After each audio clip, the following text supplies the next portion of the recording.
नमस्ते। आज बात करते हैं 22 सितंबर 2025 की कुछ बड़ी बड़ी खबरों की। और ये खबरें ऐसी हैं ना, जिनके बारे में शायद ही कोई सोचे कि इनका आपस में कोई कनेक्शन हो सकता है। तो चलिए देखते हैं आज क्या है खास। तो सवाल यही है, ऑस्कर, एक नया चांद और एक क्रिकेट रिकॉर्ड, इनमें क्या कॉमन है? सुनने में तो तीनों बिल्कुल अलग अलग बातें लगती हैं, है ना? लेकिन आज की तारीख में ये सब एक ही कहानी के धागे हैं। आइए देखते हैं कैसे। तो सबसे पहले बात करते हैं सिनेमा की, ग्लैमर की दुनिया की, जहां भारत आजकल इंटरनेशनल लेवल पर खूब नाम कमा रहा है। और देखिए, एक बहुत बड़ी खबर आ रही है। भारत ने ऑस्कर 2026 के लिए अपनी ऑफिशियल एंट्री फाइनल कर ली है, और वो फिल्म है होम बाउंड, जो best international feature film category में इंडिया को रिप्रेजेंट करेगी। और मजे की बात यह है कि होम बाउंड कोई नई नवेली फिल्म नहीं है जो सीधे ऑस्कर जा रही हो।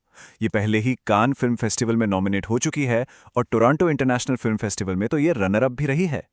नीरज घेवन ने इसे डायरेक्ट किया है। कहानी है उत्तर भारत के दो दोस्तों की जो पुलिस अफसर बनने के लिए स्ट्रगल करते हैं। मतलब ये फिल्म पहले ही दुनिया भर में अपनी धाक जमा चुकी है। लेकिन बात सिर्फ ऑस्कर की नहीं है। इंडियन सिनेमा के लिए एक और अच्छी खबर है, और ये आई है सीधे साउथ कोरिया से। वहां के बहुत ही prestigious Busan international film festival में एक्ट्रेस हुमा कुरैशी को फेस ऑफ एशिया अवार्ड से नवाजा गया है। ये अवार्ड उनके काम और इंडियन सिनेमा में उनके कंट्रीब्यूशन को एक बड़ी पहचान देता है। चलिए सिनेमा की दुनिया से अब सीधे चलते हैं खेल के मैदान पर, जहां एक इंडियन एथलीट ने तो कमाल ही कर दिया है।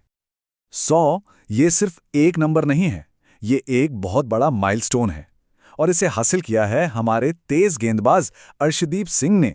जी हां, उन्होंने T20 इंटरनेशनल क्रिकेट में अपने 100 विकेट पूरे कर लिए हैं। अच्छा, ये कितनी बड़ी बात है, इसे समझने के लिए जरा इस लिस्ट पर नजर डालिए। अर्शदीप अब उन लेजेंड्स की लिस्ट में शामिल हो गए हैं जो अपने अपने फॉर्मेट में 100 विकेट लेने वाले पहले भारतीय थे। सोचिए, टेस्ट में वीनू मांकड़, वनडे में कपिल देव, और अब T20I में अर्शदीप सिंह। और ये कमाल उन्होंने किया है सिर्फ 64 मैचों में। तो इंसान की इन शानदार उपलब्धियों के बाद अब जरा नजर डालते हैं हमारे प्लैनेट और यूनिवर्स पर। यहां एक तरफ एक बहुत ही रोमांचक खोज हुई है, तो दूसरी तरफ एक ऐसी रिपोर्ट है जो थोड़ी चिंता में डालती है। देखिए, हवाई में जो पैन स्टार्स ऑब्जर्वेटरी है ना, वहां के साइंटिस्ट्स को कुछ बहुत ही अनोखा मिला है। धरती का एक नया क्वासीमून, इसका नाम रखा गया है अर्जुन 2025 PN7। कह सकते हैं कि स्पेस में हमें एक नया साथी मिल गया है। अब सवाल ये उठता है कि ये क्वासीमून आखिर है क्या भला? नाम थोड़ा कॉम्प्लिकेटेड लगता है, पर है बड़ा सिंपल। मतलब ये एक ऐसी सेलेस्टियल बॉडी है जो सूरज का चक्कर तो लगाती है, हमारे प्लैनेट के आसपास भी रहती है, लेकिन ये सीधे सीधे धरती का चक्कर नहीं काटती। इसको और आसानी से समझते हैं। देखिए, हमारा जो चांद है वो पृथ्वी की ग्रेविटी से बंधा है और हमारे चक्कर लगाता है। सिंपल। लेकिन ये जो अर्जुन जैसे क्वासीमून है, ये असल में सूरज का चक्कर लगाते हैं। बस चक्कर लगाते लगाते ये पृथ्वी के आसपास घूमते रहते हैं। तो स्पेस की इस अनोखी खोज के बाद अब वापस धरती पर आते हैं और एक गंभीर सच्चाई का सामना करते हैं। वर्ल्ड मीटेरोलॉजिकल ऑर्गेनाइजेशन यानी WMO ने अपनी state of global water resources 2025 report जारी की है, और इसके आंकड़े वाकई चौंकाने वाले हैं।